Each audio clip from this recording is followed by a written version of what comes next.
છો બધો આપણો મોજીલો ડાયરો મજામાં જશે ભાઈ। આજે આવવામાં થોડુંક બહુ લેટ થઈ ગયું યાર, કારણ કે ના છે ને રેખડા જ રાખ્યા ભાઈ, એટલે 7:30 થઈ ગયા યાર। વિડીયો મૂકવાનું કંઈ સેટિંગ નથી, હજી એડિટિંગ કરવાનો પણ બાકી છે યાર, ઘણું બાકી છે। અને ભાઈ આજે ગલાળ વિડીયો કંઈ ના ઘટે ભાઈ। તો ચાલો, વિડીયો પસંદ આવે તો લાઈક શેર સબસ્ક્રાઈબ કરવાનું કોઈ ભૂલતા નહીં। એમાં આપણે વધારે ઘણી કંઈ તમારી લેવી ને, બાકી બધો ડાયરો કેમ બાકી મજામાં છે ને? આવજો, કાલે મંડપ ખડો છે।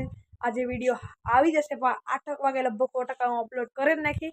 8 થી પહેલાં થાય પણ બધા મંડપ કરવા આવજો। તો ગોરસરનો મંડપ છે ભાઈ, કંઈ ઘટે ને। અને ભાઈ આવો તો એક સૂચના છે યાર, તમારા બધાને ધ્યાન રાખજો, ફોનનું હમણાં છે ને અહીંયા ભાઈ બહુ સોરે, આજ પાછા 3-4 ફોન સોરાઈ ગયા, એટલે આપણી સેફટી પહેલાં આપણી જરૂરી છે, પછી બધું કાર્ય થાય। તો ચાલો પછી આ મેળા પાસે એક નવા વિડીયો થશે, કાલે મંડપ ખડાનો વિડીયો છે, કંઈ ઘટે ને એવું જોરદાર। તો જોવાનું કોઈ ભૂલતા નહીં। ચાલો, તમારો જાજો સમય લેવો નથી।